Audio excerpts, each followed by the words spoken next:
Sí, molt bé.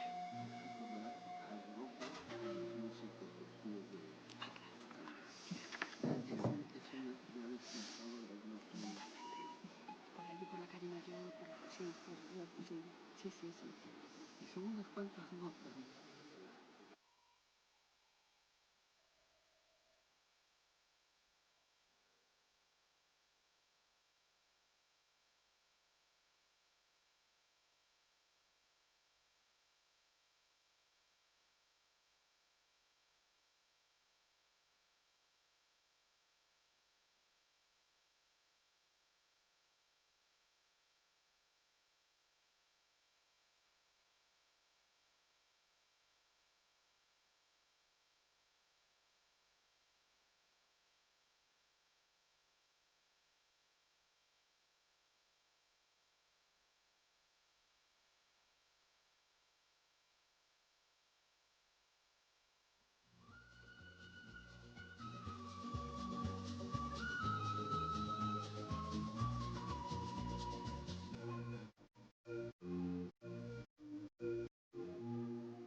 Me toca a mí el honor de presidir esta mesa dedicada a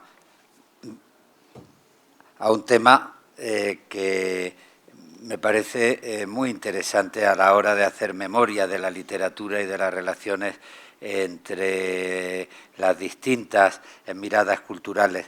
Cervantes en América, y además se hace en Arequipa, eterna primavera, de manera que es un recuerdo que afirma también la importancia de Arequipa en nuestra cultura.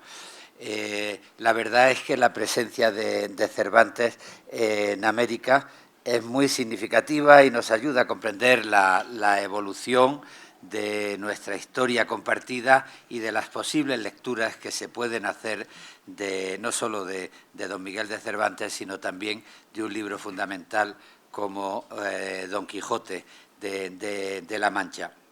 se puede estudiar históricamente, por ejemplo, cómo empezó a llegar muy pronto el Quijote a América, cómo llegaron pronto los primeros ejemplares y por qué vías, de qué manera fueron ocupando un papel en la cultura de la época, en la mentalidad de la época, hasta el punto de que Don Quijote se convirtió en una figura que podía encontrarse por las calles, en una celebración, en una fiesta, en un carnaval de disfraces, y así a lo largo del tiempo, desde las distintas lecturas hasta, por ejemplo, el papel fundamental que Don Quijote jugó en la cultura española del exilio republicano y qué papel desempeñó en el diálogo entre la cultura española del exilio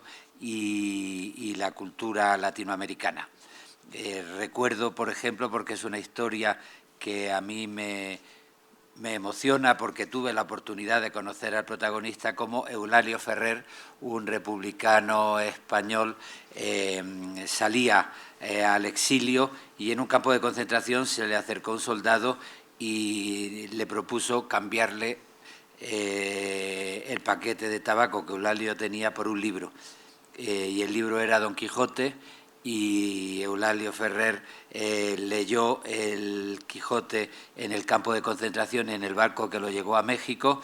Llegó allí, se hizo una figura fundamental en los ámbitos de la comunicación mexicana, y él fue el que fundó pues el Museo Cervantino de Guanajuato, él fue el que fundó el Festival Cervantino de Guanajuato, y de qué manera pues cuadros de la época identificaban el peregrinar de Don Quijote con el exilio español.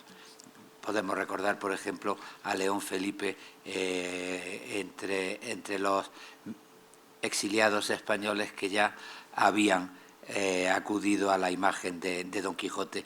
Y sobre todos estos temas tenemos la suerte de contar con 4 personas indicadísimas. Va a coordinar esta mesa José Manuel Lucía Mejías, que es catedrático de la Universidad Complutense de Madrid, pero a mí me gusta presentarlo como poeta. Les aconsejo a ustedes un libro, El hombre que yo amo, y bueno, ya después de leer ese libro, pues pueden leer la biografía en 3 tomos que ha escrito sobre Miguel de Cervantes, y les aconsejo también un libro de recientísima publicación, Cervantes íntimo, donde se acerca también a la personalidad de Cervantes, a sus relaciones personales, a la manera en la que vivió su vocación literaria y también su cautiverio. Él coordinará la mesa, una mesa en la que participa Eva Valero Juan, que es catedrática de literatura hispanoamericana en la Universidad de Alicante. Ella ha estudiado la cultura peruana porque tiene un libro muy significativo sobre la ciudad en la obra de Julio Ramón Ribeiro, porque además ha estudiado la presencia de Lima en la tradición literaria del Perú, en un libro que publicó en 2003, y porque ha analizado también la llegada del cervantismo y del Quijote pues a Perú, a México y a Latinoamérica. Y es editora de la revista América sin nombre y miembro del Comité Científico de los Anales Cervantinos y de la Revista de Crítica Literaria Latinoamericana. Después hablará Ana Rodríguez Rodríguez, que es vicedecana de Estudios de Posgrado en la Universidad de Iowa y que es especialista de literatura y de culturas españolas. Ha estudiado asuntos muy significativos como El cautiverio, escritura y subjetividad en la época imperial española, un libro de 2013, y el Instituto Cervantes tuvo la suerte de poder colaborar con ella en una exposición tan sabia como valerosa, Mujeres y Escritura en los siglos de oro, una exposición donde se reivindicó el papel de Ana Caro, una mujer que tuvo un papel significativo en el siglo de oro y se preparó una edición Valor, Agravio y Mujer en el año 2020. ¿Cómo pasa el tiempo? Hace 5 años. ¿Sí? Bueno, y por otra parte tenemos pues a uno de los grandes escritores peruanos del momento. Es un narrador muy significativo y muy reconocido tanto en el ámbito latinoamericano como en la cultura española, y es autor de novelas como Los años inútiles, Un millón de soles, La paz de los vencidos, que fue premio Julio Ramón Ribeiro de novela corta. También fue premio Fernando Quiñones con una novela titulada El asesinato de Lauro Olivo, y yo creo que su novela más reciente del año 2022 es Volver a Shangri-La, y espero que ya esté escribiendo otra novela, porque como pasa el tiempo tan rápido, esta ya lleva 3 años, ¿verdad?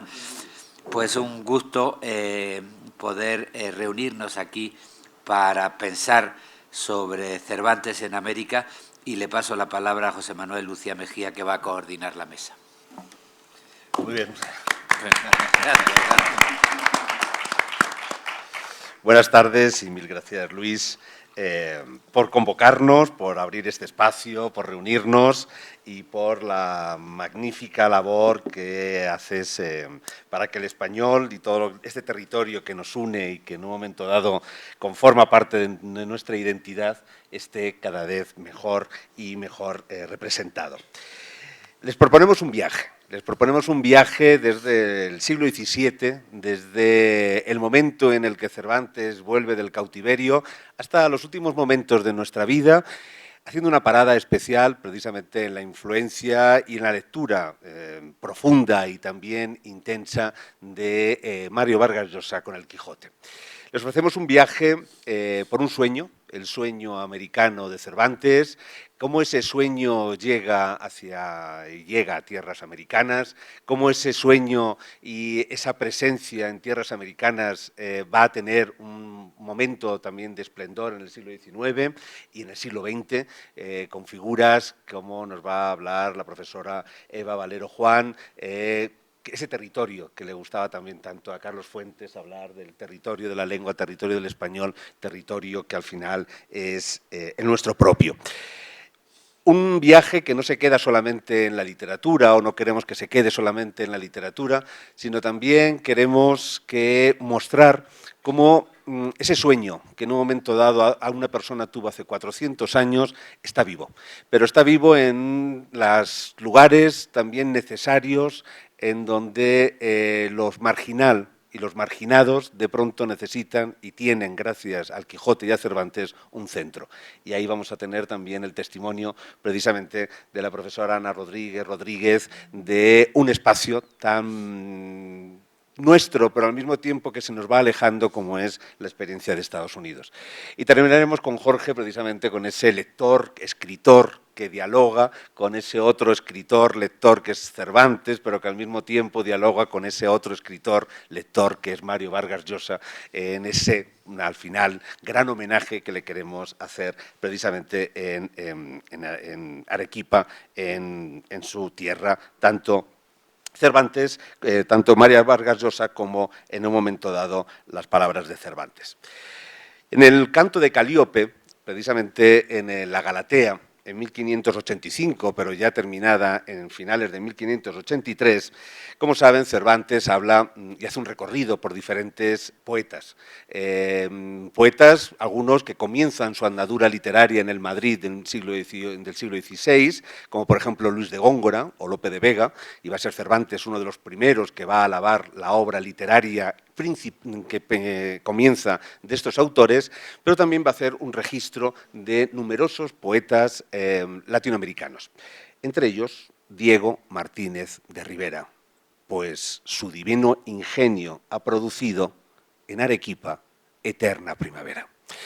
Ese momento en el que él hace esta relación de poetas es el momento de la llegada de Cervantes después de 5 años de cautiverio, y es el momento en el que comienza lo que hemos llamado el sueño de Cervantes. En 1582, justo en el momento en el que está terminando la Galatea, este libro de pastores que va a publicar en el 1585, manda una carta al consejero Balsameda en donde le dice precisamente que está deseando que vengan los barcos de América para decirle cuáles son los puestos vacantes que quedan en la administración americana y poder acceder a uno de ellos. Es el primer autógrafo que tenemos de este Miguel de Cervantes, del que hemos conservado solamente 11 autógrafos, es decir, 11 textos escritos por su mano. Ese texto no solamente nos habla de ese inicio del sueño americano, sino que nos habla también y nos dice que está ya a punto de terminar la Galatea y que está deseando poder mandársela para poder dedicársela. Aquí comienza un sueño, el deseo de Miguel de Cervantes de ocupar uno de los puestos de la administración americana en cualquiera de los virreinatos o en cualquiera de los puestos de América. Un sueño que comienza en 1582 y que termina en 1590, cuando 4 veces lo intenta en 4 ocasiones pidiendo los puestos vacantes, y en 1590 el Consejo de Indias le responde ya la frase definitiva de busque por acá en que se le haga merced. Es decir, busque en la administración castellana, en la administración del Consejo de Castilla y deje ya de mandar intenciones de ir a América, porque hoy sabemos que eso no era un sueño, sino que era una quimera. Es decir, Cervantes no tenía ninguna posibilidad de acceder a esos puestos. En 1590 él va a pedir ser corregidor de Soconusco. Sabemos quién fue el corregidor de Soconusco, un capitán muy vinculado a determinadas personas del poder en ese momento del Consejo de Castilla. Él quiso ser en un momento dado contador de las galeras de Cartagena. Sabemos quién lo ocupó, que es una persona en Cartagena que compró el puesto, que era lo habitual también comprar los puestos vacantes que quedaban para precisamente tener un beneficio económico. Y así los diferentes espacios y los diferentes puestos que él intentó y que realmente nunca estuvo en esa terna. Busque por acá, en que se haga merced. Y esa merced fue ser comisario real de abastos, es decir, ir a los pueblos de Sevilla, a los pueblos andaluces, en busca del trigo, el aceite, para el alimento que necesitaban precisamente los barcos, primero de la Armada Invencible y luego los barcos los barcos que venían a América. Es decir, él terminó por alimentar a todos aquellos o ayudar a alimentar a todos aquellos que sí que llegaron a cumplir su sueño o que sí que en un momento dado tuvieron la aventura americana. Él no lo consiguió, lo sabemos, pero sí lo consiguió Don Quijote. Sí que consiguió Don Quijote llegar a América y lo consiguió rápidamente. En mayo de 1605, meses después de la publicación de la primera parte del Quijote, tenemos constancia de más de 200 ejemplares de esa primera edición que embarcaron en diferentes barcos que venían ese año que salía las naves hacia América en junio, y lo sabemos porque había que dejar constancia de todo aquello que en un momento dado se llevaba o se traía a América. En diferentes lugares, México, diferentes libreros a los que llevaban esos ejemplares, que en un momento dado rápidamente hicieron las delicias de los lectores, como hicieron las delicias de esos lectores las aventuras del Pícaro, es decir, del Guzmán de Alfarache, que también en ese momento tenía un grandísimo éxito, porque también tenemos constancia de los libros que los viajeros o las personas que viajaban en esos barcos que venían a América llevaban también como lectura de mano. Esos libros que también nosotros llevamos cuando viajamos en el avión, pues dejaban constancia. Siempre había un libro de santos, siempre había un libro de oraciones, y estaba el Pícaro, siempre estaba, y estaba también Don Quijote. De pronto esa lectura también durante el camino, no solamente la lectura comercial o económica posterior. Una lectura que tuvo gran predicamento, tanto que en 1607 precisamente vamos a tener en Pausa, en Perú, la primera referencia de una actividad pública, en este caso una sortija caballeresca de tipo, digamos, de celebración, en donde se va a poner un padrón y se va a invitar a todas las personas de Pausa, a todos los nobles o personas que en un momento quieran participar, inventándose o participando como caballeros. Ahí estará Amadís de Grecia, ahí estarán, digamos, diferentes ya caballeros andantes que aparecían impresos en los libros de caballerías del siglo XVI, y de pronto va a aparecer un Don Quijote de la Mancha. 1607 ya va a estar Don Quijote de la Mancha saliendo en una celebración pública, ni más ni menos que para celebrar la llegada del nuevo corregidor al virreinato. Pero es que además sale como sale Don Quijote, haciendo reír a todo el mundo. Y dice el texto algo, la crónica que cuenta, salió tan al natural como lo pintan en su libro. Tan al natural como lo pintan en su libro es con un penacho de plumas, es decir, como un caballero andante, que es lo que era, digamos, Don Quijote de la Mancha en ese momento. Un Don Quijote de la Mancha que comparte espacio, comparte diversión, comparte también ese imaginario con otros caballeros andantes. Y es lo que hace que en un momento dado, ya desde ese momento, el siglo XVII, Don Quijote esté manejándose, esté cabalgando, esté siendo una presencia que no es la presencia ajena, externa, sino la presencia, digamos, en cada uno de los territorios. Eso hace que en este recorrido que vamos a ir haciendo ahora, que este es el inicio, en donde esos libros en un momento dado llegaban y eran haciendo las delicias de los lectores, pero también esos personajes que empezaban a estar públicamente en la escena americana, de pronto también llegaron a los escritores y llegaron a esos intelectuales que en un momento dado han hecho de esa figura algo esencial. Y en ese camino, yo quisiera terminar con otro elemento para finalizar este sueño. Si era una quimera el hecho de que del deseo de Cervantes de venir a América, si esa quimera se convierte en un sueño en su personaje, en Don Quijote de la Mancha, que sí que llega y llega para en un momento dado convertirse en ese referente a una sociedad, hoy en día lo que tenemos también es esa necesidad de recuperar ese sueño para hacer que esta sociedad sea un poco mejor. Sobre todo esa sociedad de aquellos que no tienen las oportunidades, no estar en el centro de esa oportunidad de la vida social. Y ahí estamos con ese movimiento que hemos llamado cervantismo social. Es decir, aprovechar ese elemento ya de un sueño convertido en realidad, que se ha convertido en prestigio, para en un momento dado ser la voz de todos aquellos que no tienen voz en una sociedad que no se lo permite, entre otras cosas, porque la economía les ha dejado en los márgenes.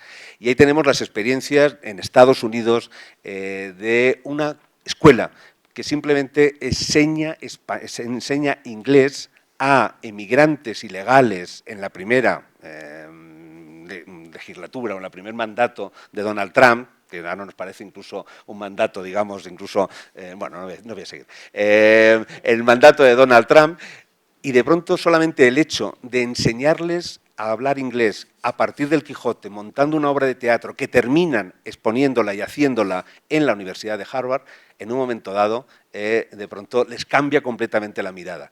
Pero es lo que en un momento dado también hemos hecho en Azul, en Argentina, en donde los niños que están viviendo en las escuelas más rurales, alejados completamente de cualquier posibilidad, de pronto se encuentran que son centrales en un momento dado en todo un proyecto que le hemos llamado el Quijotito, un Quijote para niños ilustrado por niños. Ese es el cervantismo social, esta es la red de ciudades cervantinas que hemos creado, en donde hoy en día hay 35 ciudades en 3 continentes, en América, África y Europa, y en donde el Instituto Cervantes tiene un papel esencial porque vamos a crear, bueno, estamos creando la red cervantina dentro del Instituto Cervantes para que todas esas sedes y esas ciudades en donde realmente Cervantes ha tenido una presencia o su obra ha tenido una repercusión o quieren trabajar precisamente para hacer de Cervantes un elemento también de desarrollo social, precisamente tengan el espacio, la estructura para poder hacerlo. Así que del sueño, que al final era una quimera en Cervantes, gracias a la magia, porque no hay otra cosa, que es la literatura, que nos permite soñar, pero soñar para que los sueños se hagan realidad, no solamente los nuestros, sino de todos aquellos que no tienen voz y que gracias a la literatura, gracias a Cervantes, gracias al Quijote, no solamente la tienen, sino que se colocan en el centro del mundo y a ellos, precisamente, les debemos una mirada y la posibilidad, en un momento dado, de un futuro mejor. Seguramente del que ahora nosotros les podemos ofrecer solamente con la prosa de la cotidianidad. Muchas gracias.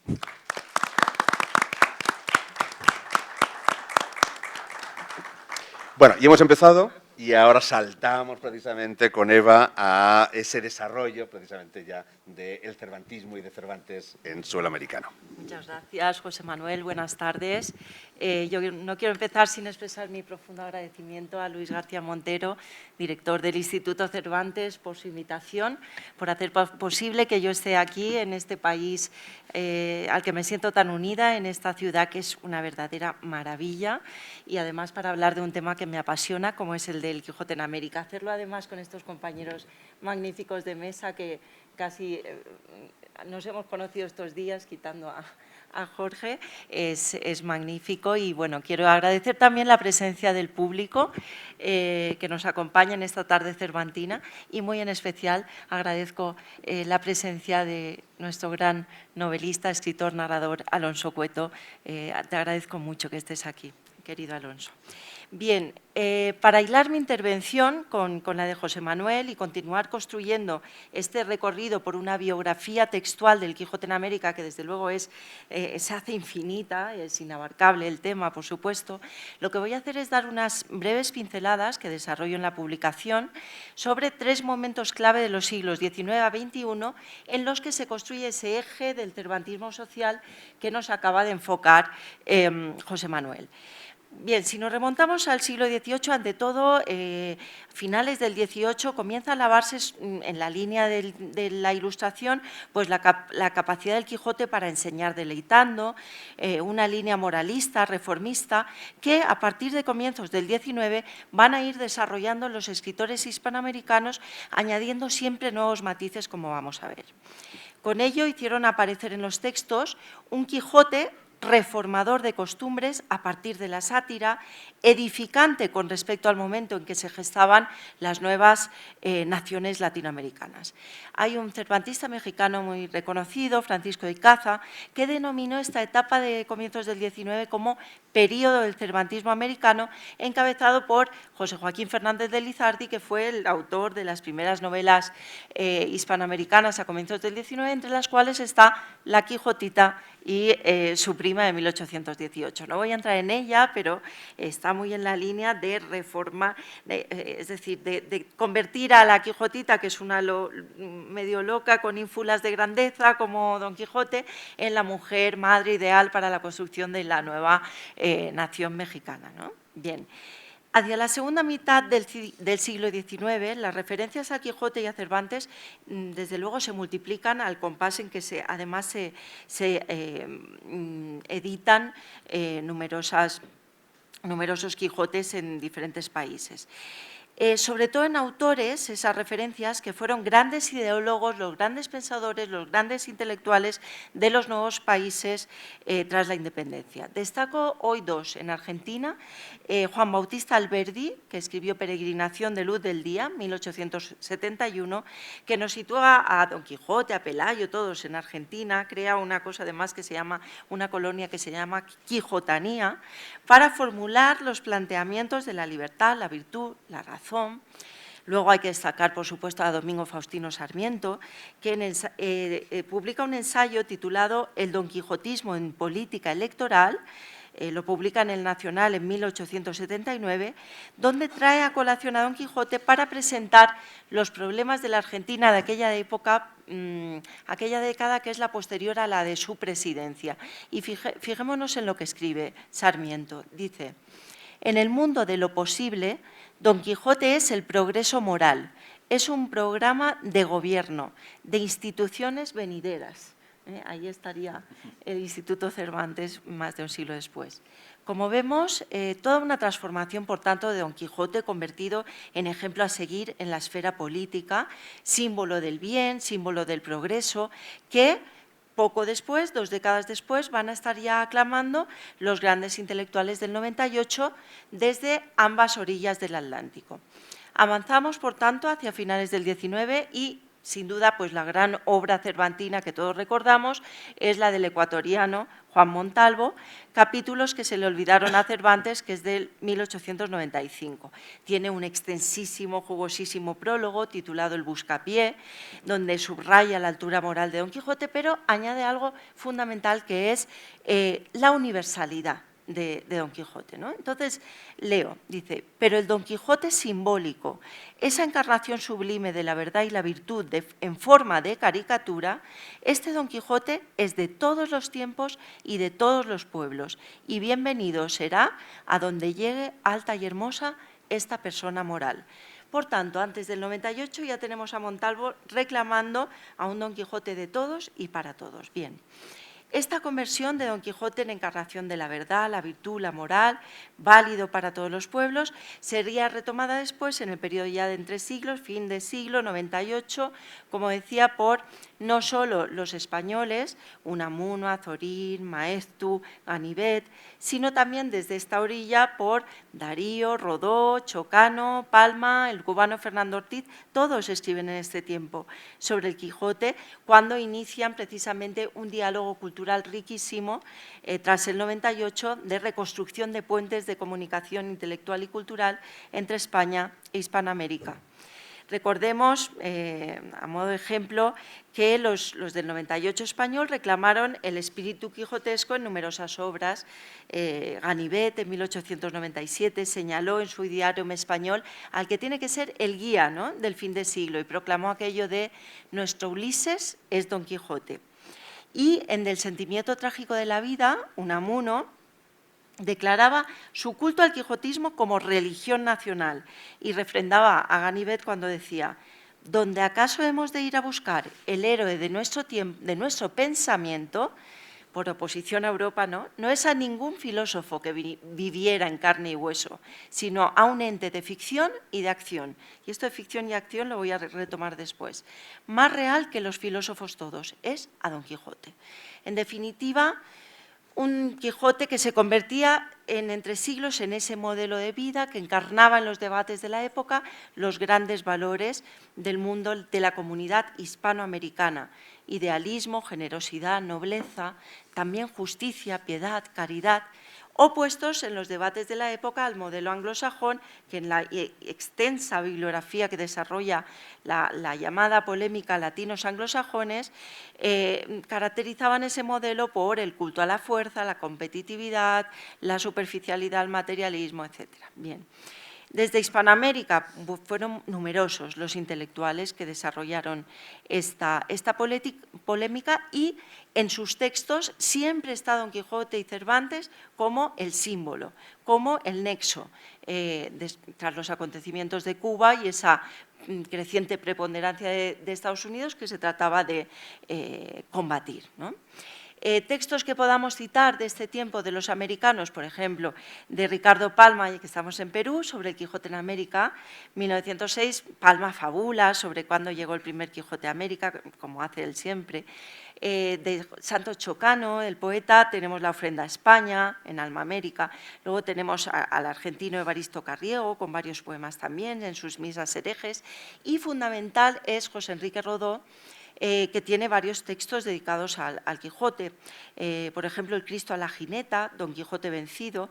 Otro que es jugosísimo, se titula La filosofía del Quijote y el descubrimiento de América, todos en torno al tercer centenario, 1906, 9, 11... Por supuesto, todos los textos de Rubén Darío dedicados a Cervantes y al Quijote, que recordemos que recogió Jorge Eduardo Arellano en aquel libro Rubén Darío, Don Quijote no puede ni debe morir, páginas cervantinas, donde pues hace esa compilación fundamental en la cual pues destaca la letanía de nuestro señor Don Quijote, publicada en Cantos de Villa Esperanza, también 1905. Y en todos ellos tenemos ese enaltecimiento del quijotismo cultural, espiritualista e idealista. Bien, penúltima pincelada. Este cervantismo central en el diálogo cultural España-Hispanoamérica, surgido en el 98, será retomado más de un siglo después por Carlos Fuentes, antes lo citábamos, en su conocido concepto del territorio de la Mancha, que lo plantea en el discurso del Congreso de la Lengua de Cartagena de 2007. Bien, como es muy conocido, Fuentes construyó la idea de ese territorio como un espacio transfronterizo compartido por la cultura y la lengua española, un concepto que adquiere dimensión americana cuando él lo desarrolla como mancha manchada, para aludir, territorio de la Mancha manchada, para aludir a ese mestizaje cultural, lingüístico, del que estamos hablando estos días, y para referirse a Cervantes como, dice, el fabulador de un mundo manchado, impuro, sincrético, barroco, que es el nuestro. Esta idea de Fuentes que es de 2007, es amplificada poquitos años después, en 2011, por nuestro Fernando Iwasaki, que anda por el Congreso, en el artículo titulado La mancha extraterritorial, con la que además ganó el premio Don Quijote de Periodismo. Y en ella Iwasaki se refiere con esa mancha extraterritorial a quienes, llegados de diferentes exilios, diásporas, fundamentalmente de Europa a América Latina, adoptaron el español como lengua literaria, viniendo como venían de lenguas maternas distintas. Por poner un ejemplo, él pone muchos, pues Elena Poniatowska, ¿no? Bien. Ese territorio de la mancha cultural y lingüístico, territorio histórico de idas y venidas, me lleva a terminar con un retroceso en el tiempo para ir a lo que nos ha planteado Luis García Montero en su presentación, que es para ir al tiempo del exilio español tras la Guerra Civil. A Eulalio Ferrer, a León Felipe, voy a añadir uno más. En su discurso de recepción del Premio Cervantes, en 1987, Fuentes escribió: «Mi país le abrió los brazos a la España peregrina, que en México encontró refugio para restañar las heridas de una guerra dolorosa». En lo que respecta al cervantismo, en este refugio americano voy a destacar hoy la publicación que hizo la UNAM del volumen titulado Homenaje a Cervantes, muy difícil de encontrar, es de 1948, que recoge textos sobre Cervantes por el cuarto centenario de su nacimiento. Es un volumen en el que hay tanto intelectuales mexicanos como españoles exiliados, entre los que destacan el filósofo José Gaos, y no me resisto a citar a mi alicantino, Rafael Altamira, para quien no lo conozca, pues jurista, historiador, literato, hay que decirlo, uno de los padres del hispanoamericanismo en España, y quiero añadir uno de los 11 primeros jueces que fundaron el Tribunal de Justicia Internacional de La Haya, del que tanto hablamos en estos tiempos terribles que vivimos.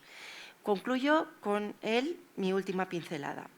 Desde su exilio en México, Altamira, además de recopilar los escritos que había podido salvar del exilio, los había ido escribiendo desde su juventud, y él nos cuenta que está sacándolos de los baúles y de las carpetas. Son bellísimos porque deja las huellas de el padecer de ese periplo que va desde el 36 a La Haya, de La Haya a Bayona, después con la invasión nazi, después se va por Portugal, hacia Estados Unidos, recala en México. Pues bien, cuando está recogiendo esos textos, escribe un breve artículo muy interesante que se titula «Lo que España debe más a Cervantes». Aparece en Revista Cervantista de América, rarísima la revista, yo no la encontraba, en 1947. Y de él quiero leer, para concluir, un fragmento que apuntala ese cervantismo social también planteado por José Manuel Lucía Mejías, que funciona como eje del recorrido que he trazado muy a vuela pluma. El fragmento de Altamira conjuga, ahora lo vamos a ver, lo que quisieron los del 98 y los regeneracionistas, que hemos visto en palabras de Unamuno, ese Don Quijote ente de ficción y de acción, con lo que escribió Fuentes en su discurso de recepción del Premio Internacional Don Quijote, tantos premios tuvo Fuentes, de La Mancha en 2008. Dice Fuentes: ninguna obra reúne las tres palabras, palabra, imaginación y acción, con la intensidad del Quijote. Pues lo mismo vemos en este fragmento de Altamira, y termino. Dice: más de una vez en mis tareas internacionales he sentido sobre mí la calificación de quijotesco, algo como un poco despectiva. Y en vez de escocerme, la he confesado y ratificado con justo orgullo. Y he dicho con plena convicción que el único camino para salvar al mundo de la servidumbre que sufren los débiles y los humildes consiste en que los grandes acudan siempre a defenderlos de los ensoberbecidos, los crueles y los explotadores. No digo con esto que Cervantes fuese el inventor de ese quijotismo, pero fue quien tocó a rebato para que pusiéramos en actividad, acción, de allí en adelante y siempre la noble locura del caballero manchego.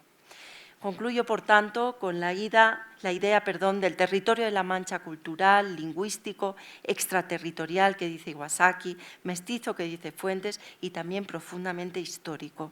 Territorio cuyo pilar es la lengua española como cito de Nueva Fuentes, la lengua de la imaginación, del amor y de la justicia.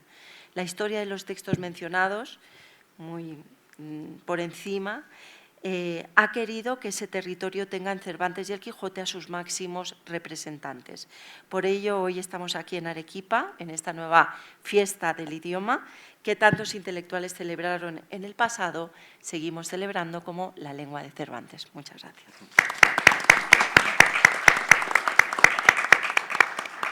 Bueno, pues Ana, digamos, ahora ya te toca, cambiamos de territorio, pero también seguimos en el mismo territorio cervantino. Exactamente. Muchas gracias. ¿Me oyen? ¿Sí? Perfecto. Pues bueno, me sumo a los agradecimientos, por supuesto. Primero a todos ustedes por estar aquí esta tarde y luego al Instituto Cervantes, a Luis García Montero, por el honor que supone para mí estar en este panel en compañía de estos colegas tan maravillosos que yo creo que después de estos días ya consideraré, y espero que ellos a mí también, amigos. Así que muchísimas gracias por todo. Y bueno, cuando me plantearon ser parte de este panel, rápidamente pensé, yo quiero hablar de Estados Unidos, porque es donde vivo, porque están pasando muchas cosas y porque el hecho de ser profesora de literatura española y lo que llaman allí colonial, creo que puedo explicar cosas, aportar cosas que a lo mejor otras personas pues no están viviendo ahora mismo. Entonces, para eso necesito antes de nada contarles un poquito mi trasfondo académico, ¿no? Para que entiendan desde qué posición estoy hablando. Yo creo que siempre es importante saber desde qué posición uno habla. Soy española, obviamente. Llevo casi 30 años viviendo en Estados Unidos. Llegué primero al estado de Colorado, desde mi Galicia natal, para estudiar una maestría en literatura latinoamericana, después de licenciarme en Filología Hispánica en la Universidad de Santiago de Compostela. Años más tarde me fui a Wisconsin, terminé este primer doctorado en literatura española y desde 2008 soy profesora e investigadora de literatura y cultura española e iberoamericana de los siglos XVI y XVII en la Universidad de Iowa, donde he tenido, la verdad, la fortuna de enseñar muchas veces las obras de Cervantes, y especialmente Don Quijote, tanto a estudiantes de grado recién llegados a la universidad como a estudiantes de maestría y de doctorado. Algunas cosas no han cambiado desde 1996, el año en que llegué a este país. El español atrae a muchísimos estudiantes a las aulas de la universidad. Es la segunda lengua más hablada en Estados Unidos. Es una lengua viva, en constante transformación, con más de 50 millones de hablantes nativos, y es también el idioma más estudiado en el sistema educativo estadounidense, donde miles de alumnos entran cada día en aulas, en donde aprenderán las diferencias entre el indicativo y el subjuntivo, el pretérito y el imperfecto, pero también la riqueza y la variedad de las culturas y las literaturas de los lugares donde se habla español desde hace siglos, incluido Estados Unidos. Muchos de estos alumnos son hablantes de español de herencia, pero son sobre todo los hijos de familias sin ninguna raíz hispánica los que optan por aprender español en un programa académico como parte de su desarrollo profesional y personal. Entonces, las cosas en ese sentido no han cambiado mucho desde que yo llegué a Estados Unidos. Pero entonces llegó 2025, este año. En marzo se firmó la orden que designa el inglés como el idioma oficial de los Estados Unidos, rompiendo con la larga tradición del país de no tener un idioma oficial. Inmediatamente las páginas web del Gobierno federal dejaron de ofrecer una versión en español, por ejemplo. Ha habido algunas desinformaciones en redes sociales que han afirmado falsamente que se prohibió el uso del español en Estados Unidos. Esto no es cierto, no hay ninguna prohibición de hablar español en Estados Unidos, pero es muy cierto que hablar español en público puede convertirte en sospechoso automáticamente de un estatus migratorio irregular. Pero el mayor riesgo que vive hoy Estados Unidos, más allá de las políticas lingüísticas, es que los discursos que moldean la forma en que la gente percibe el mundo, los medios, la política, las redes sociales, están siendo de forma creciente dominados por ideologías de ultraderecha. Me olvidé de decir algo muy importante. Todas las opiniones que voy a expresar hoy son mías y solo mías y no representan necesariamente a mi institución. Son las cosas que tengo que decir, así estamos. En fin, sigo entonces. La retórica anti-inmigración es abrumadora, los ataques a las universidades son constantes, hay restricción de financiación, hay intento de controlar las materias que se enseñan, hay obstáculos para la llegada de estudiantes e investigadores internacionales, se han eliminado programas de diversidad, primero en diferentes estados y ahora ya a nivel federal, etcétera, etcétera, etcétera.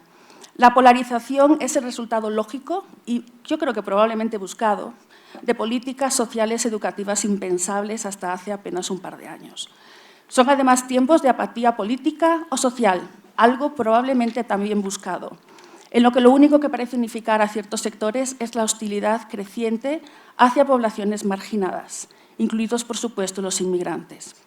Es una sociedad en la que la reinvención es parte en una sociedad en la que la reinvención es parte del mito nacional, cada vez hay menos espacio para la integración o la aceptación de alteridades que no encajan en la categoría de lo blanco, que se presenta de formas directas e indirectas como superior y aspiracional.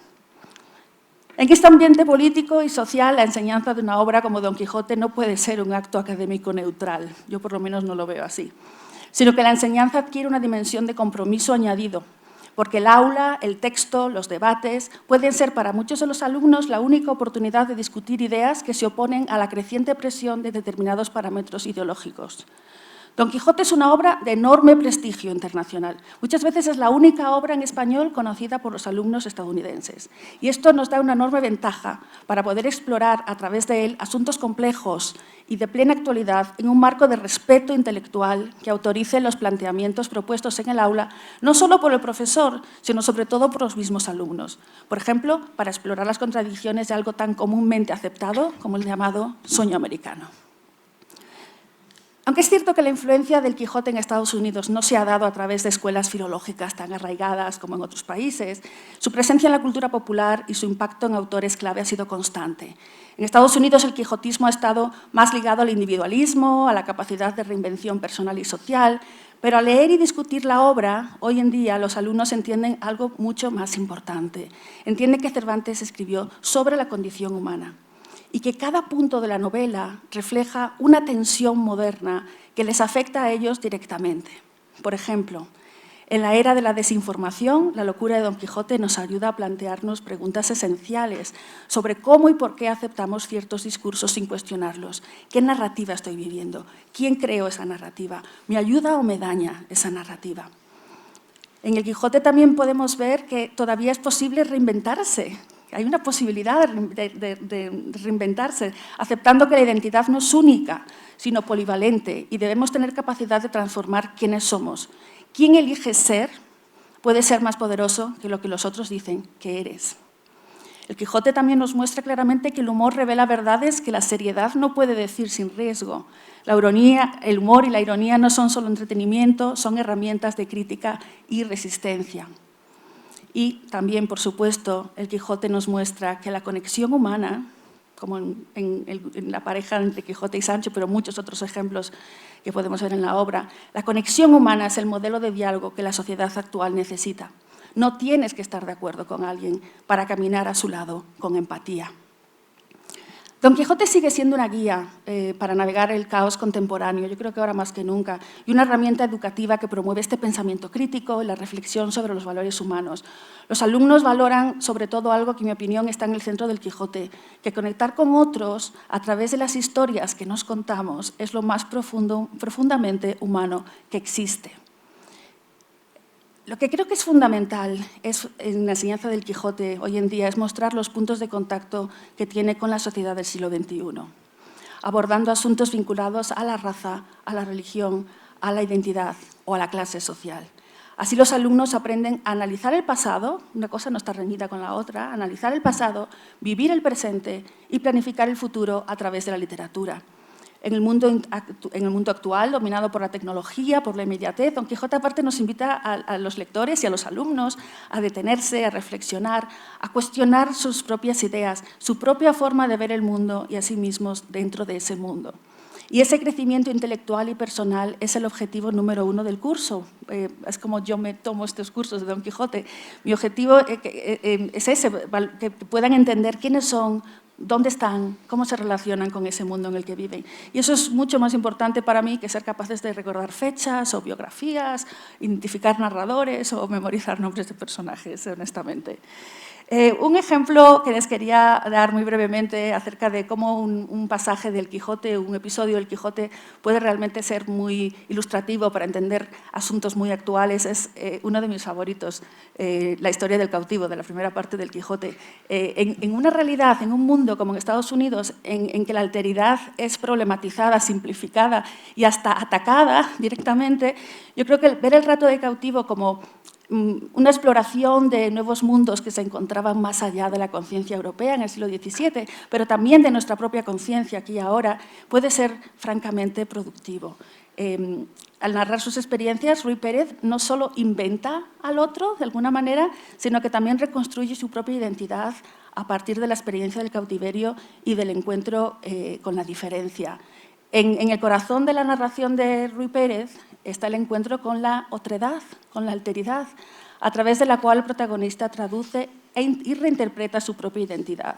Es en el momento de organizar su relato, este sistema binario que le proponen el poder político se vuelve insuficiente y la identidad ya no puede definirse de manera rígida. Hay un momento muy significativo en este pasaje, en este episodio, cuando Dorotea pregunta sobre Zoraida, ¿esta señora es cristiana o mora? Y esa pregunta no puede ser respondida sin todo el relato del cautivo, porque el cautivo ya ha superado el binarismo que la pregunta impone y ha de explicar la complejidad de dos identidades, la de Zoraida misma y la suya propia, después de haber tenido esta experiencia tan intensa en el terreno de la otredad. Al regresar a España, Ruy Pérez está transformado, se ha transformado y es consciente de la fragilidad de las fronteras entre lo propio y lo ajeno. Este episodio, el episodio del cautivo, no es únicamente una historia de aventuras, sino una reflexión sobre la identidad, sobre la traducción, sobre el encuentro con el otro. La experiencia del viaje y el contacto con la diferencia no destruyen al sujeto, sino que lo obligan a reinventarse. El cautivo retorna a España, pero también retorna a sí mismo, mediado por la experiencia con el otro y por la palabra que lo nombra. Para concluir, diré que enseñar Don Quijote es una experiencia transformadora, tanto para los estudiantes como para los docentes, porque fomenta la lectura crítica, la creatividad y el diálogo, pilares fundamentales de una educación humanista, de muchas maneras denostada en muchos sistemas académicos que tienden a orientarse hacia la formación técnica, tecnológica, científica o financiera. Don Quijote es además la puerta de entrada ideal para la difusión del español en Estados Unidos, para la discusión de las múltiples y diversas culturas que descansan en esta lengua, nuestra lengua. Y en Estados Unidos, especialmente en estos momentos, es un punto de partida ideal para ofrecer puntos de vista que cuestionen tendencias excluyentes y unidimensionales que violentan el espíritu de tolerancia, de convivencia y de democracia que fundamentan lo mejor de ese país que también es el mío desde hace 30 años. Don Quijote es una herramienta fundamental para, desde las aulas, no solo promover el español y la cultura española y latinoamericana, sino sobre todo para formar mentes libres, mentes críticas, mentes reflexivas. La educación moderna en Estados Unidos, y sospecho que en muchos otros lugares, no lo sospecho, lo vemos todos, ¿verdad?, necesita más que nunca del espíritu quijotesco, el valor de soñar con un mundo mejor y la determinación de actuar, aun cuando parezca imposible poder vencer la ignorancia y la crueldad. Nunca los gigantes fueron tan reales y nunca valió más la pena enfrentarlos, aunque algunos nos digan que en realidad son solamente molinos. Muchas gracias.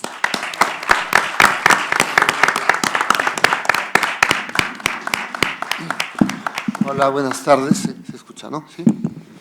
Bueno, me uno a las palabras de mis compañeros para no repetirlo, recordando y agradeciendo a los organizadores de este encuentro, además que para mí es muy particular porque yo soy arequipeño y porque celebramos la presencia también de uno de los grandes impulsores en el mundo más popular y menos académico, si se quiere, de Cervantes, que es Mario Vargas Llosa. Así que yo, y permítame también otra cosa, voy a leer casi para no salirme de los tiempos que nos ha propuesto, con un rigor cervantino, José Manuel, que nos ha dicho, yo les quito el micro si pasan más tiempo. Bueno, pues yo me gustaría empezar recordando unas palabras del expresidente Mariano Rajoy, el presidente español, que decía, seré breve, no obstante me extenderé un poco, porque es muy gallego. Así que voy a tratar de no cumplirlo así y empiezo mi texto. Se llama Un Quijote entre volcanes. Esto empieza con una anécdota personal, una cosa que me pasó con Mario Vargas Llosa, porque éramos vecinos del mismo barrio en Madrid, el Madrid de los Austrias, el viejo Madrid, que a él le gustaba mucho, y vivíamos bastante cerca, ¿no?, en el barrio, y yo recuerdo con mucha gratitud porque me permitió, si no frecuentarlo, porque mentiría si lo digo así, por lo menos conocerlo un poco más, conocer su dimensión humana. Y recuerdo, a propósito de esta anécdota que paso a contarles, ese estado de ebullición permanente en la que vivía Mario Vargas Llosa cada vez que visitaba una sociedad y quería conocerlo todo, indagaba todo y llevaba un ritmo que los demás, más jóvenes, no podíamos seguir, ¿no? Vargas Llosa era una fuerza volcánica, tenía ahí ese sentido profundo, characato, arequipeño, de fortaleza y de entusiasmo. Bueno, el caso es que en esta ocasión que les cuento, lo llamé por teléfono a su casa para consultarle, ya no recuerdo qué trivialidad, y su mujer, Patricia, me dijo que estaba en la Biblioteca Nacional, a donde había ido a documentarse para escribir un texto que le habían pedido para una edición conmemorativa de Don Quijote de la Mancha. Texto que, como saben, andando el tiempo se convertiría en una novela para el siglo XXI, que es un canto de amor y de elogioso entusiasmo, como no podía ser de otra manera, sobre uno de sus personajes preferidos, el caballero de la triste figura, el incansable andante. Le diré que lo has llamado, me dijo Patricia, y yo pensé que ahí quedaba la cosa, pues la agenda de Vargas Llosa era como la de una furgoneta llena de jefes de Estado, y dudaba yo de que me devolviera la llamada. Pero no fue así, y más o menos a la hora me devolvió la llamada. Y casi antes de que yo pudiera atinar a encajar una sola palabra, me contó lo que Patricia ya me había dicho, que estaba escribiendo un texto sobre el Quijote. Y entonces pasó a narrarme con un júbilo desbordante, lleno de juvenil frescura, casi atropellándose él mismo, y les juro que fue así, lo que había descubierto en aquella relectura del Quijote. Lo conmovedor, lo maravilloso para mí, que escuchaba fascinado aquella docta e improvisada clase sobre el personaje de Cervantes, era, ya digo, esa pasión que desbordaba Vargas Llosa, quien compartía conmigo, por el azaroso asunto de devolverle una llamada, la novedad, la epifanía, no sabría cómo calificarla, de aquel tesoro. Me tuvo al teléfono más de media hora contándome y explicándome su regocijo y sus reflexiones, y ya ni siquiera me acordaba yo el motivo de mi llamada hasta hoy, y él tampoco, porque cuando por fin terminó su clase, se despidió con su habitual amabilidad y ahí acabó todo. Bueno, Jorge, un placer haber hablado contigo. Y ahí acabó. Desde entonces acaricié, con consentimiento, la idea de pergeñar unas líneas, unas reflexiones que hoy traigo hasta aquí, Arequipa, esta ciudad natal mía y obviamente la de Mario Vargas Llosa. Es probable, y más bien cierto, que ya otros han hecho estas reflexiones con mayor enjundia y talento, como el propio Alonso Cueto, poniendo en relación la obra de Miguel de Cervantes y el trabajo literario de nuestro Nobel peruano. Aún sabiéndolo, no pude resistirme a la tentación de hacer un apunte más, pues no solo se trata de una relación o de la relación que podemos encontrar entre las novelas y las situaciones quijotescas que viven muchos de los personajes de Vargas Llosa, casi como el Quijote, ¿no?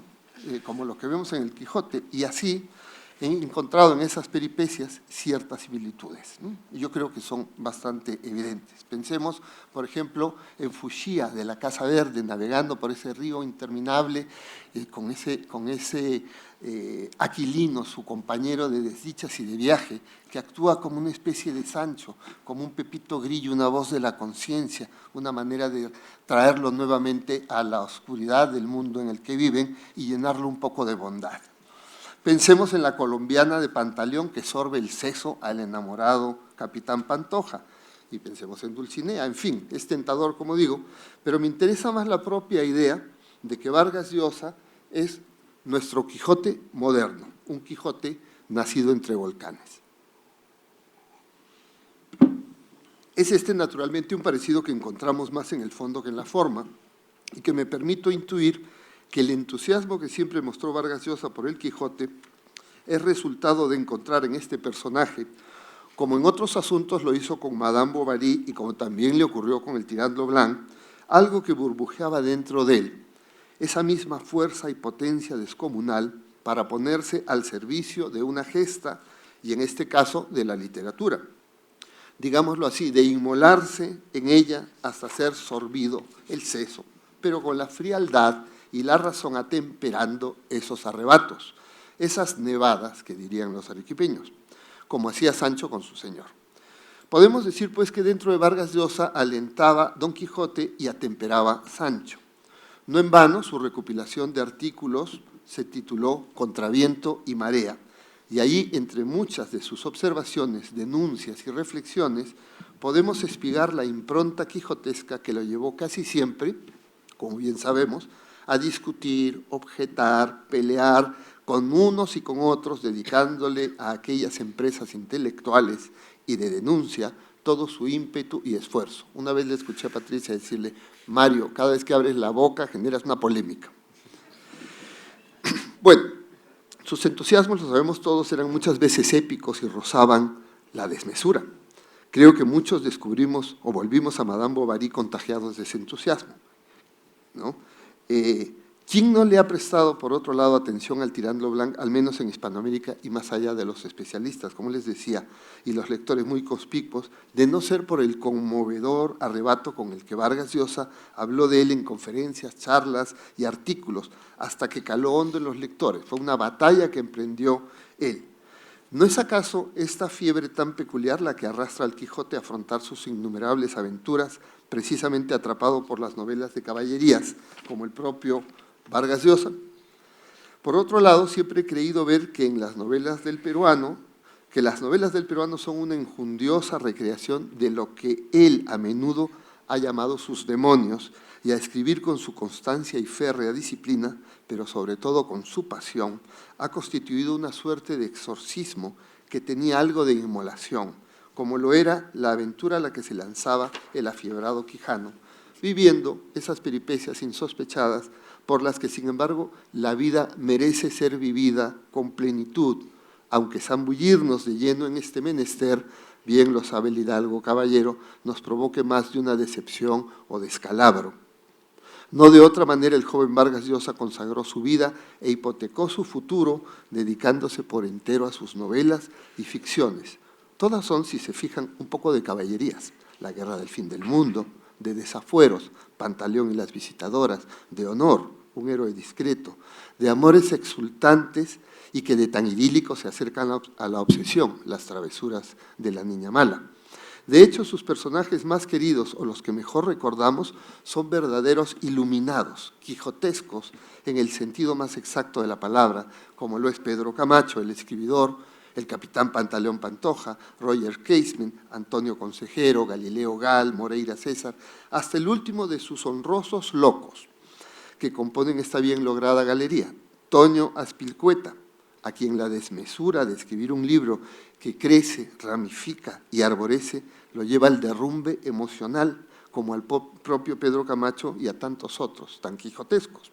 En todos ellos vemos cruzar como una saeta el espíritu cervantino, siempre atendiendo a lo que postula Vargas Llosa cuando habla de la gran novela de Cervantes y su delirante e iluminado caballero, como lo son también iluminados y delirantes los personajes que pueblan las páginas del arequipeño, llenos de angustia vital, empecinados y batallando contra el mundo.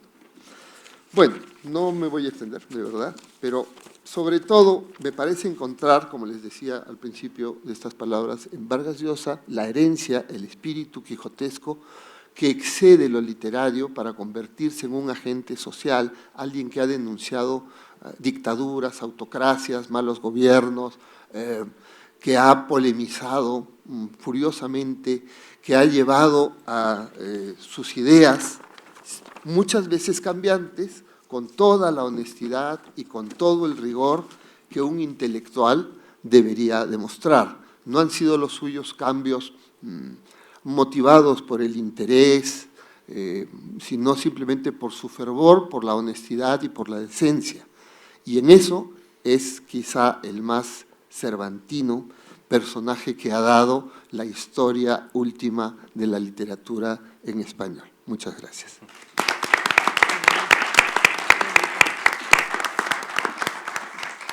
Diez minutos.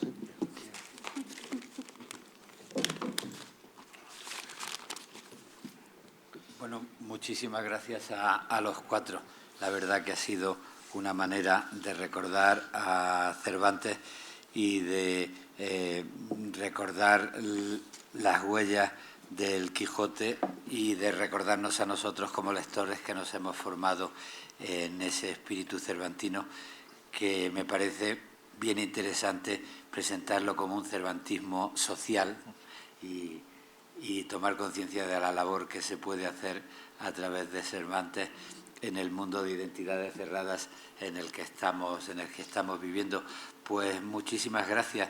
En primer lugar, yo no sé si alguno de vosotros quiere plantear, al calor de las intervenciones de los demás, algún tema, algo que apuntar, algún asunto sobre el que arañar o sobre el que extender. Bueno, yo creo que como más o menos la idea, este viaje que hemos ido completando, además llegando a ese territorio que termina siendo Vargas Llosa, que al final es el territorio que nos convoca, bueno, pues yo creo que también abrir digamos, un poco también a escuchar esta polifonía en este viaje, también si alguno de las personas que estáis en un momento dado queréis participar de este viaje antes de seguir o plantearnos alguna cuestión, ¿no? Tenemos un micrófono, si alguien quiere preguntar. Y si no, yo invito en un momento dado Alonso, que no entra. Sí. Mira, tenemos Alonso. Valeria. Sí. Valeria, tiene un micrófono para que...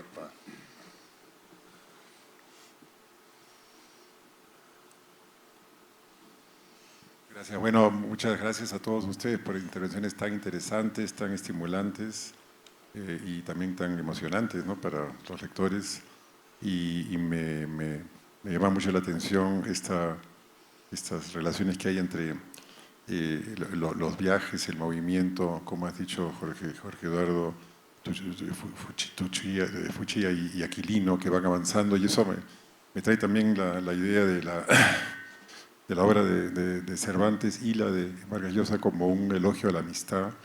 O sea, hay estas parejas de amigos, ¿no?, en las obras de Vargas Llosa, como el teniente Silva y Lituma, por ejemplo, mientras que las relaciones amorosas aparecen a una cierta distancia, digamos como en el caso de novelas como La niña mala o como Quien mató a Palomino Mulero, donde solamente están viendo desde muy lejos a Adriana, estos dos personajes, ¿no?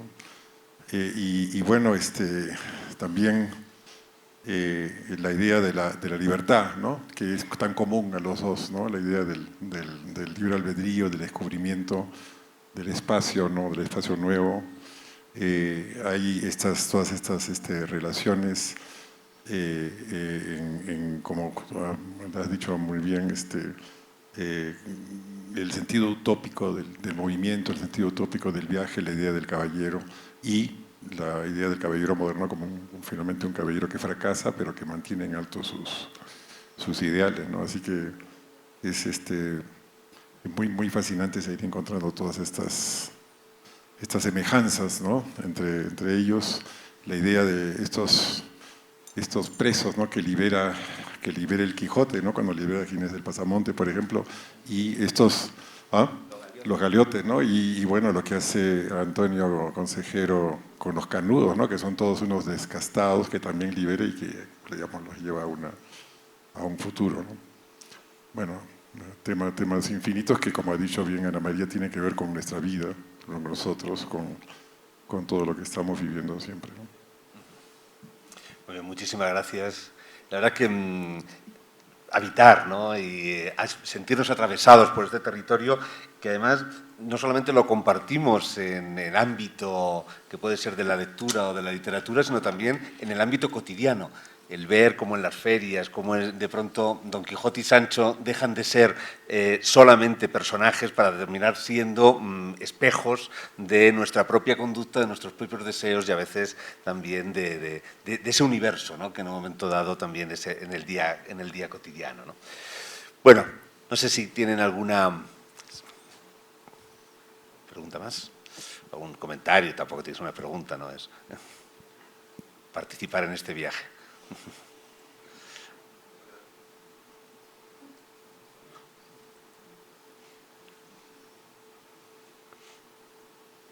Muy buenas tardes, mi nombre es Alejandro Carranza, vengo de Argentina, de la ciudad de La Plata. Felicitar a todos los disertantes porque es maravilloso, ¿no? El Quijote siempre resulta maravilloso a los dos lados del Atlántico, ¿no? Es imposible sustraerse a su influjo, ¿no? A su influjo liberador. Y no pude dejar de pensar en Quijote y el movimiento emancipatorio de nuestro continente, que si hay aventura quijotesca, fue la independencia de nuestros países, ¿no? Y pensaba en esa derrota de los caballeros, en un Bolívar muriendo en el exilio y un San Martín exiliado lejos de su patria sin poder volver, porque los molinos giraron con tanta velocidad que terminaron por espantar o por disipar todas las buenas y grandes intenciones, ¿no? Más acá en el tiempo hemos tenido en nuestro continente distintas aventuras, distintas andanzas de Quijotes y mujeres también que han sabido encarnar ese espíritu del Quijote.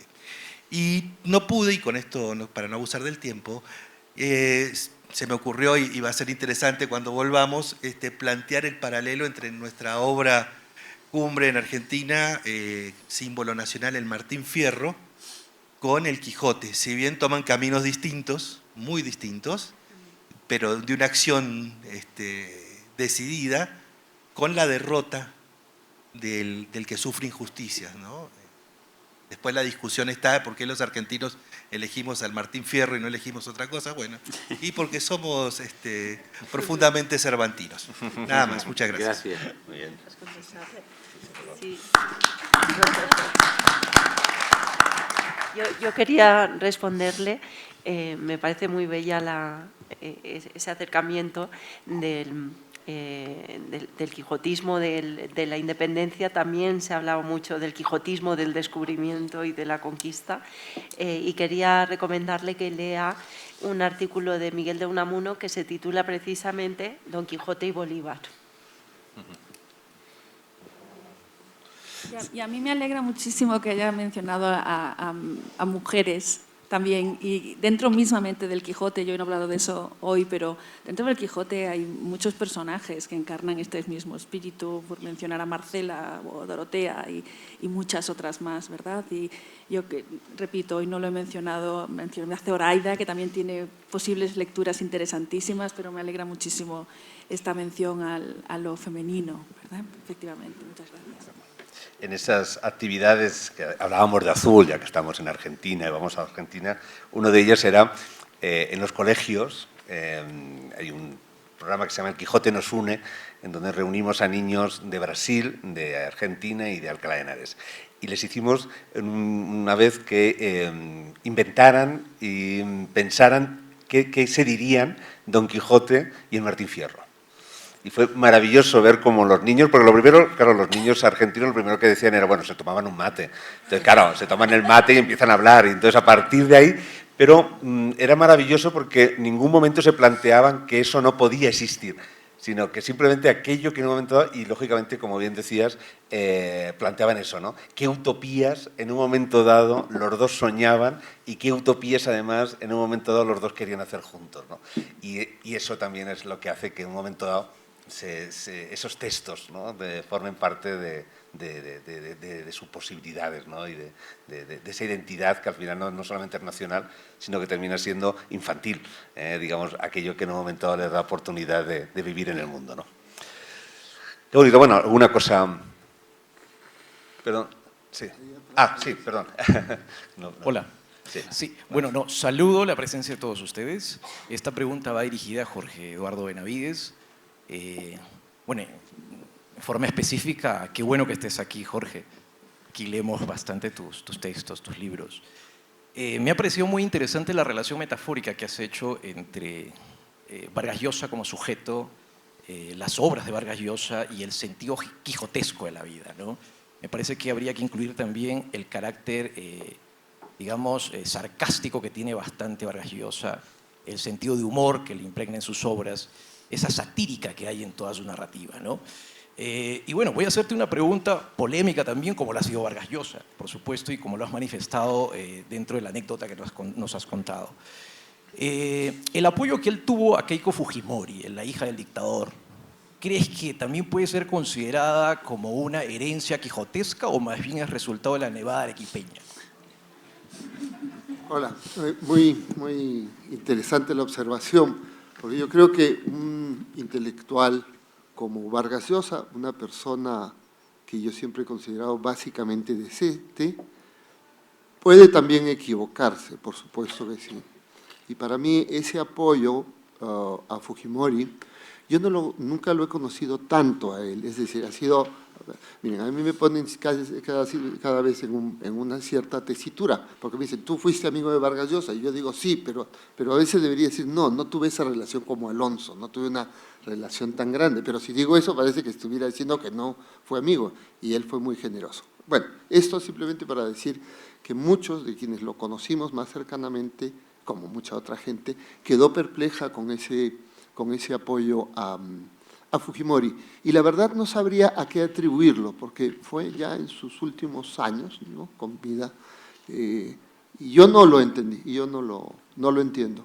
Pero estoy seguro de una cosa, no lo movió ningún sentido de cálculo, de beneficio.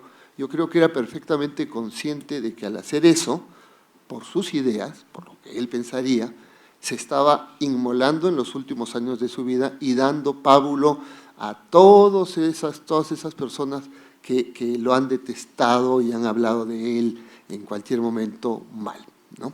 Entonces, fue una persona compleja pero valiente. Yo ese apoyo nunca lo entendí. Sí, ahí. Vale, sí. Otras preguntas.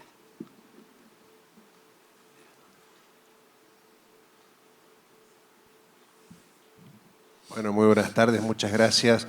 También como Alejandro soy de la ciudad de La Plata, de Argentina, y bueno, ha tenido mucha repercusión lo que han hecho en la ciudad cervantina de Azul, donde está el museo, justo en la provincia de Buenos Aires. La Plata es la capital de la provincia de Buenos Aires. Y yo quería destacar también, hay un elemento, en 1904, Cecé Larrañaga, un platense, tenía una pequeña librería en la ciudad y en el fondo tenía una pequeña imprenta y allí imprimieron el primer Quijote completo, digamos, y casi fue uno de los primeros de Sudamérica. Y ahora el intendente actual está planteando la remodelación de la Plaza España y precisamente darle un perfil cervantino. Así que estamos con una idea importante y es importante que ustedes armen estas redes de Cervantina que también nos hace a todos y especialmente a los escritores. Gracias. Eso quería decir nada más.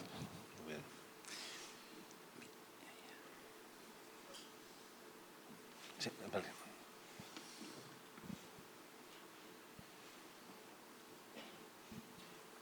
Bueno, agradecerles a todos ustedes sus ponencias. Solamente a manera de comentario, ¿no?, esta idea de un Cervantes en América, que lo ha trabajado muy bien Eva en específico, y recordar que realmente el Quijote arraiga rápidamente en América, porque si no recordemos que en 1608 ya en el pueblo de Pausa, en Ayacucho, no en la ciudad de Ayacucho, sino en el pueblo de Pausa, un pueblo pequeñito, aparece un personaje disfrazado del Quijote. Y eso está registrado en una relación que lo has trabajado tú, Eva. Entonces es interesante ver cómo el Quijote ya arraiga en los imaginarios de los americanos de la colonia. Y después yo he podido registrar la presencia del Quijote en los poemas de Juan del Valle y Caviedes. Entonces, obviamente, ya el Quijote arraigó prácticamente desde su llegada. En el libro de Irving Leonard se menciona que el Quijote llega al Cusco prácticamente en 1605, 1606, ¿no? Entonces ya el Quijote prácticamente había poblado la población de los americanos y la sigue poblando hasta el día de hoy, ¿no? Que en una provincia haya aparecido un personaje disfrazado del Quijote ya nos indica mucho de la importancia que ha tenido para nosotros, ¿no? Nada más. Sí, si puedo añadir muy brevemente, no solamente en América. Yo que he estado investigando cosas sobre Filipinas durante la época colonial española, etcétera, me he encontrado en constancia de representaciones en desfiles de personajes de Quijote y Sancho en Manila, pues alrededor de, ahora no recuerdo la fecha exacta, pero yo creo que 1608 también. O sea que hasta los confines del imperio había llegado muy pronto después de la publicación. Bueno, pues llega al final nuestro viaje. Todos los viajes empiezan con una alegría y con la expectativa de lo que va a suceder, pero también nos llevamos la riqueza de aquello que ha sucedido. Yo, si me permiten, para terminar, destacar tres, ya que hablamos de la presencia de Cervantes en América, la presencia de Cervantes y del Quijote en nuestro mundo actual, creo que hay tres grandes enseñanzas que nos da Cervantes todavía en nuestro mundo. La primera es el poder del diálogo, que también se ha hablado. El diálogo entendido, como muy bien lo entiende Cervantes, que es la capacidad de saber escuchar. No solamente la capacidad de hablar y hablar, sino de escuchar y sobre todo de aprender de aquel que en un momento dado nos tiene que enseñar o nos puede enseñar. Eso lo vemos claramente en Don Quijote y Sancho. Dos personas que automáticamente, cuando empieza el Quijote, viven en dos universos casi incompatibles.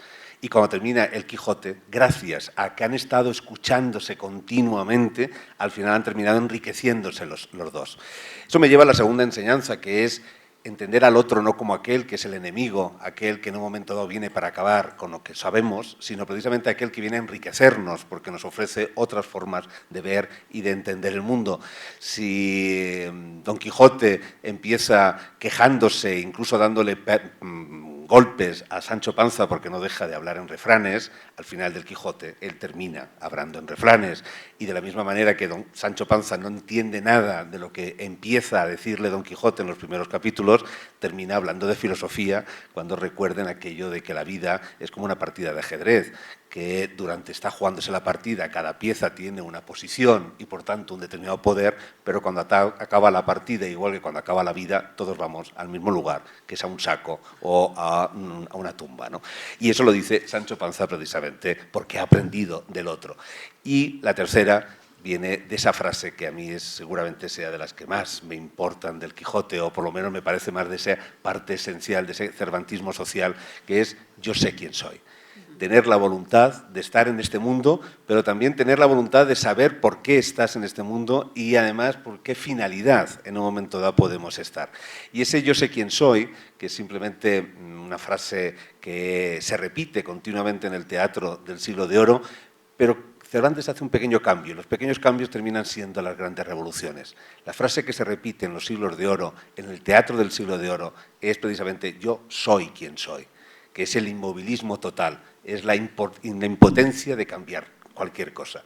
Cambiar un verbo, de pronto yo soy a yo sé, en esa voluntad precisamente de estar, es lo que hace que en un momento dado Cervantes es el genio del siglo XVII, es el genio que todavía nos sigue desafiando en el siglo XXI y es ese genio que no solamente nos desafía porque es el escritor, sino porque, como muy bien decía Jorge, con Mario Vargas Llosa, es capaz de crear un universo en el que en un momento dado podemos reflejarnos para mejorar el que ahora mismo estamos viviendo. Así que mil gracias Luis, mil gracias Eva, mil gracias Ana, mil gracias Jorge, mil gracias a todos y precisamente hagamos que este territorio de Cervantes en América, en esta eterna primavera que en un momento dado nos ofrece Arequipa, sea nuestro territorio de vida, pero no el territorio del sueño, de la quimera, sino el territorio precisamente de la cotidianidad y del día de hoy. Muchas gracias.